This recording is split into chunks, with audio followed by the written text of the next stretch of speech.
નમસ્કાર વિદ્યાર્થી મિત્રો, કેમ છો બધા? મજામાં ને? વિડિયો લેક્ચરમાં ફરી આપનું એકવાર હાર્દિક સ્વાગત છે। આજે આપણે ધોરણ 8 विषय हिंदी विषय तूफानों की ओर काव्य समझेंगे और उसके कवि है शिवमंगल सिंह सुमन। पहले हम कवि परिचय देखेंगे। 5 अगस्त 1915 को ग्राम जगरपुर, जिला उन्नाव, उत्तर प्रदेश में बनारस हिंदू विश्वविद्यालय से उन्होंने एमए और पीएचडी की पदवी हासिल की है। अनेक अध्ययन संस्थाओं, विश्वविद्यालयों तथा हिंदी संस्थान में उच्चतम पदों पर कार्य किया तथा अनेक देशों की यात्रा की। यानी कि शिवमंगल सिंह सुमन का जन्म जो है 5 अगस्त 1915 को ग्राम जगरपुर, जिला उन्नाव, उत्तर प्रदेश में हुआ था। उन्होंने बनारस हिंदू विश्वविद्यालय से एमए किया और पीएचडी की पदवी हासिल की। उसके बाद अनेक अध्ययन संस्थाओं, विश्वविद्यालयों तथा हिंदी संस्थान में उच्चतम पदों पर रहकर उन्होंने कार्य किया तथा अनेक देशों की यात्रा भी की। 1974 में मिट्टी की बारात पर साहित्य अकादमी तथा 1993 में भारत भारती पुरस्कार से सम्मानित किए गए और 1974 में भारत सरकार द्वारा पद्मश्री से सम्मानित भी किए गए। हिलोल, जीवन के गान, युग का मोल, प्रलय सृजन, विश्व बदलता ही गया, विंध्य हिमालय, मिट्टी की बारात, वाणी की व्यथा, कटे अंगूठों की बंधनवारे, उद्यम और विकास, प्रकृति पुरुष कालिदास आदि उनका साहित्य सर्जन है। प्रस्तुत कविता में कवि शिवमंगल सिंह सुमन ने सदा संघर्षमय रहकर अपने लक्ष्य की ओर बढ़ने की प्रेरणा दी है। जिस तरह आग में रहकर सोना निखरता है, उसी तरह बाधाएं हमें जीने की नई राह दिखाती है तथा आगे बढ़ने के लिए हमारे इरादों को और भी मजबूत बनाती है। इस कविता में धैर्य, गतिशीलता, साहस और संघर्षरत रहना जैसे मूल्य उजागर किए गए हैं। मनुष्य के अंदर ऐसी शक्तियां हैं, यदि वह चाहे तो हर एक मुश्किल को आसान करके, उनका सामना करके आसान कर सकता है और अपने जीवन को सोने की तरह निखार सकता है। यानी उसकी राह में कोई भी बाधाएं आए तो वह उसका डटकर सामना करेगा, तो कहते हैं कि जीत उसके कदमों में होगी। हार कर, पराजित होकर, निराश होकर बैठने से अच्छा है कि उस मुश्किल का सामना करना है। और मनुष्य ने अपनी शक्ति से 7 समंदर पार किए हैं और इसी आधार पर कवि यहाँ पर कहते हैं, तूफानों की ओर घुमा दो नाविक निज व पतवार, आज सिंधु ने विष उगला है, लहरों का यौवन मचला है, आज हृदय में और सिंधु में साथ उठा है ज्वार, तूफानों की ओर घुमा दो नाविक निज पतवार। क्या कहते हैं कवि?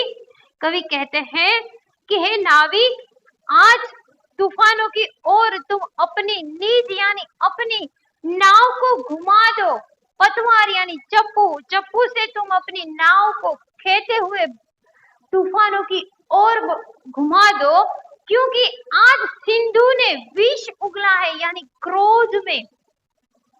आज समुद्र जो है बहुत क्रोधित हो रहा है और क्रोधित होने के कारण मानो उसकी लहरें जो है, बड़ी बड़ी लहरें उसमें उठ रही है, वह क्रोध रूपी विष उगल रहा है और मानो जैसे उनकी क्रोध में सम्मिलित होते हुए लहरें भी अपने यौवन, मानो उनका यौवन जो है, लहरों का यौवन जो है वो मचल रहा है, उमड़ रहा है। और आज हृदय में और सिंधु में साथ उठा है ज्वार। कवि कहते हैं कि जिस प्रकार समुद्र में क्रोध रूपी जो ज्वार उठा है, समुद्र क्रोधित हो रहा है और बड़े बड़े लहरों से, मोजे से अपना क्रोध दिखा रहा है, ठीक है, अपना विष बाहर निकाल रहा है। उसी प्रकार आज मेरे हृदय में भी, समुद्र के साथ साथ मेरे हृदय में भी एक तूफान उठा है। जिस प्रकार समुद्र में तूफान उठा है, उनकी लहरें मचल मचल कर ये कह रही है, और उसी प्रकार आज मेरे हृदय में भी उस समुद्र के साथ ये तूफान जो है, ज्वार जो है वह उठा है। जिस प्रकार समुद्र क्रोधित है तो मेरा मन भी आज क्रोधित है। इसलिए हे नाविक, तुम अपनी इस नाव को अपने चप्पू से घुमा दो, तूफान की ओर घुमा दो। आज मैं देखना चाहता हूँ कि कौन शक्तिशाली है, समुद्र या मानव। इसलिए नाविक, तू बिना डरे अपनी नाव को समुद्र की ओर यानी कि तूफान की ओर घुमा दो। जहां समुद्र में जहां तूफान उठा है, उस तूफान की ओर अपने चप्पू से नाव को घुमा दो। लहरों के स्वर में कुछ बोलो, इस अंधड़ में साहस तोलो। कभी कभी मिलता जीवन में तूफानों का प्यार, तूफानों की ओर घुमा दो नाविक निज पतवार। क्या कहते हैं कि लहरों के स्वर में कुछ बोलो, यानी लहर उछल उछल कर कुछ कह रही है, उसके स्वर जो है वह कह रहे हैं, उसकी आवाज कह रही है, इस अंधड़ में साहस तोलो। अंधड़ यानी आंधी। कवि कहते हैं कि हे नाविक, आज तुम्हें ये मौका मिला है। क्या मिला है? अवसर, मौका मिला है इस तूफान में अपने साहस, अपना जो साहस है वह साहस दिखाने का मौका मिला है, क्योंकि हर किसी को यह मौका नहीं मिलता है। ऐसा अवसर जो है, ऐसा समय जो है हमें कभी कभी ही मिलता है, और हमें तूफानों का सामना करने का भी अवसर जो है वह कभी कभी मिलता है। इसलिए हे नाविक, तू अपना साहस जो है दिखा, अपनी ताकत दिखा, और अपने जो ये तुम्हें अवसर मिला है उसका लाभ उठा, उसका मौका उठा, और अपने नाव को तूफानों की ओर दिखा, तूफानों की ओर बढ़ा।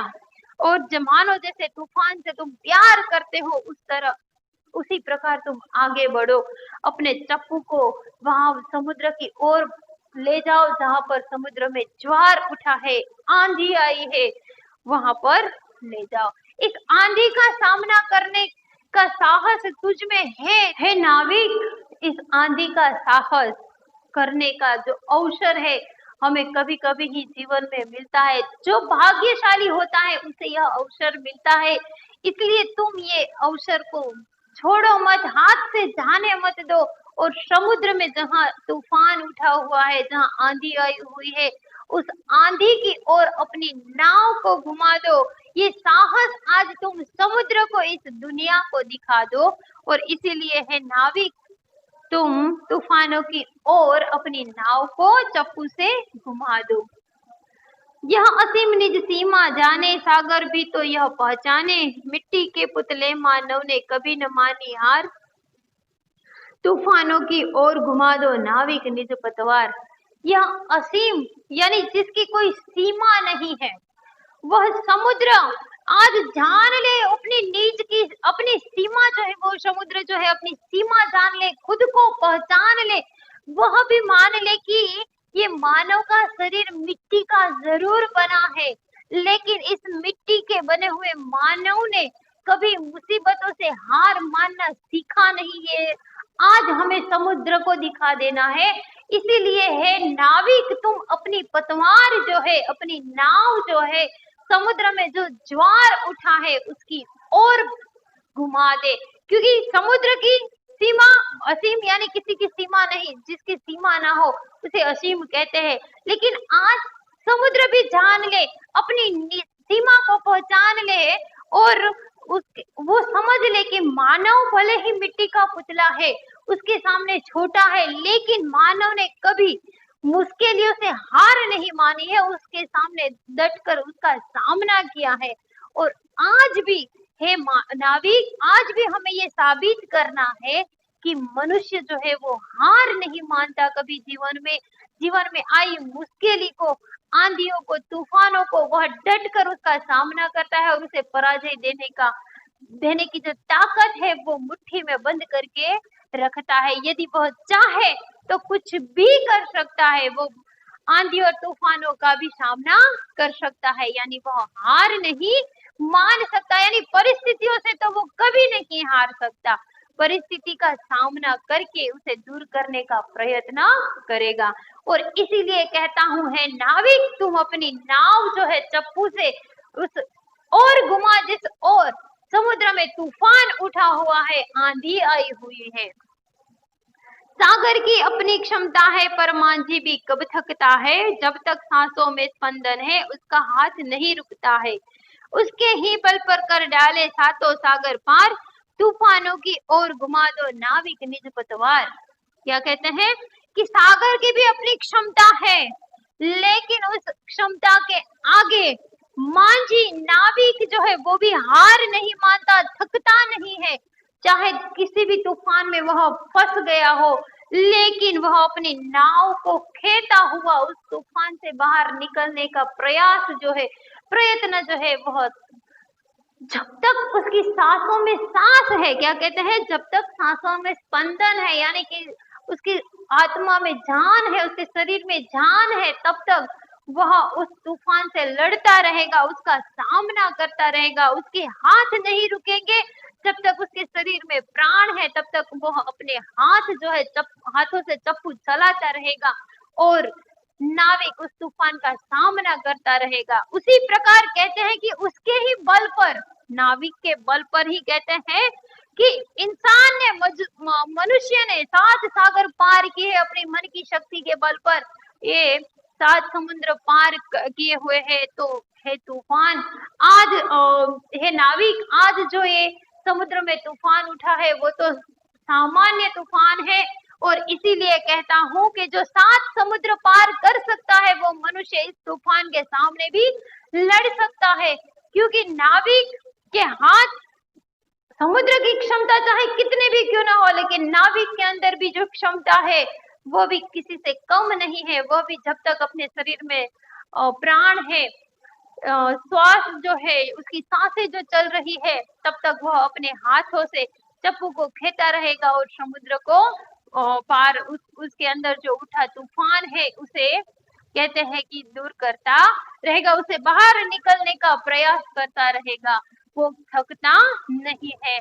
और उसी पर से कहते हैं कि मनुष्य चाहे तो कुछ भी कर सकता है, वह 7 समुंदर पार कर सकता है, तो वो ऐसे सामान्य तूफान जीवन में आई हुई हर परिस्थिति का सामना मनुष्य चाहे तो अड़ग मन से कर सकता है और उसको मात भी दे सकता है। और इसीलिए यहाँ पर कवि कहते हैं कि हे नाविक, तू अपनी नाव को इस तूफानों की ओर घुमा दे और उस तूफान का सामना करके तुम उसको हरा दो, क्योंकि मनुष्य किसी से कम नहीं है।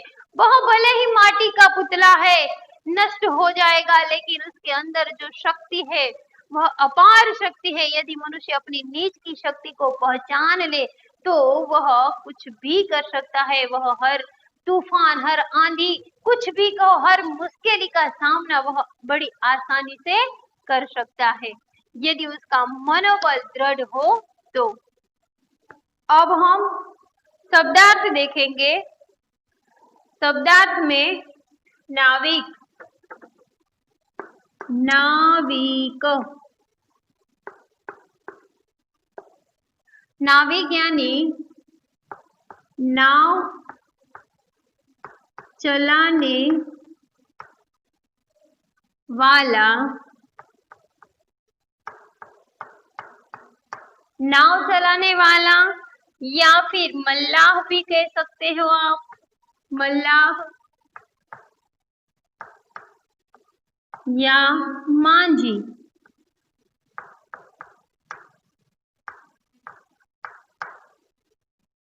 निज। निज का अर्थ होता है अपना।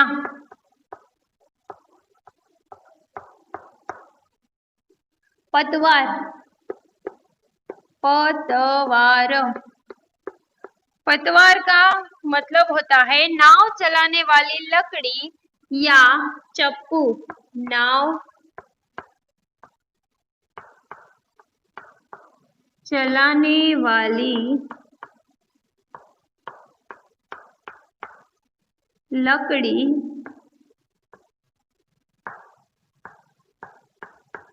या चप्पू।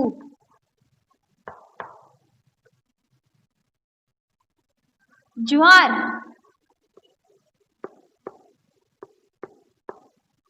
ज्वार का मतलब होता है तूफान।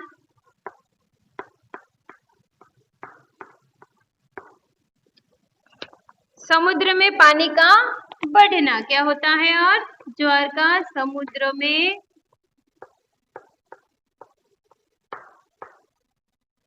पानी का बढ़ना।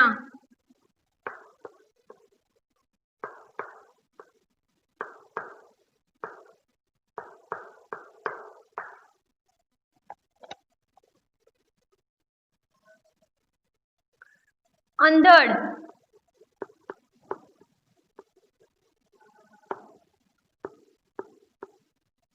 अंधड़ यानी आंधी। क्या होता है? आंधी।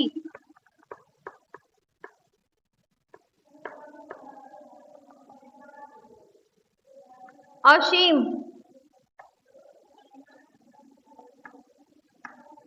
असीम यानी सीमाहीन, जिसकी कोई सीमा न हो। सीमाहीन। आपको ये शब्द समूह में भी पूछा जाएगा कि जिसकी कोई सीमा नहीं है वह, तो क्या होगा उसका उत्तर? असीम। ठीक है। क्षमता।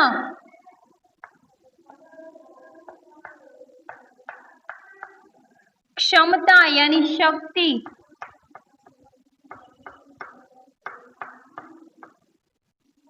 योग्यता।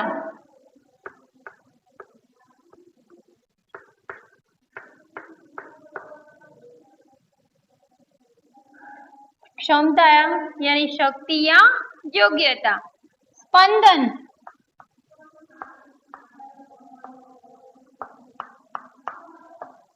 यानी चेतना या धड़कन।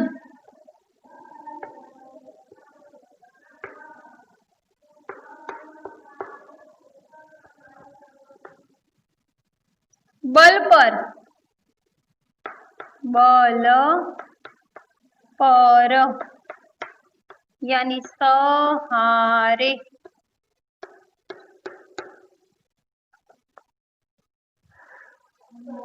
अब हम स्वाध्याय देखेंगे।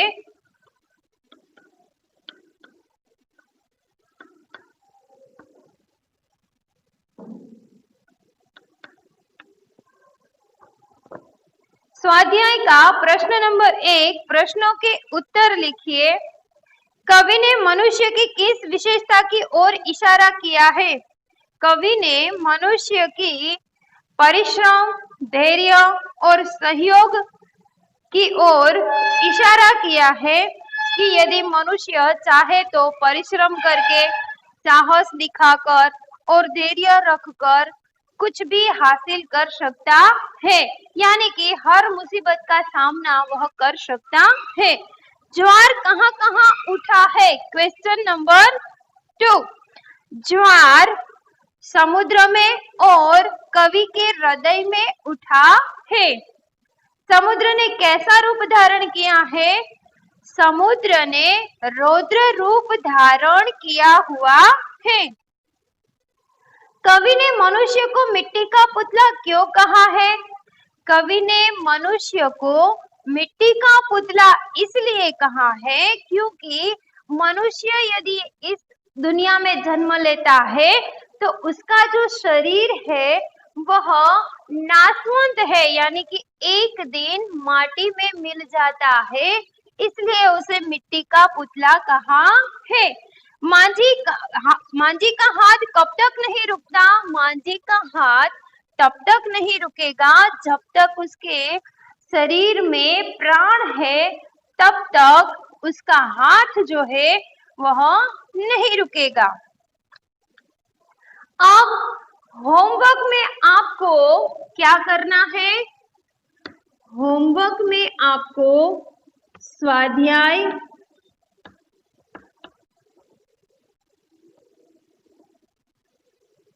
एवं शब्दार्थ, स्वाध्याय एवं शब्दार्थ जो है आपको 2 बार लिखने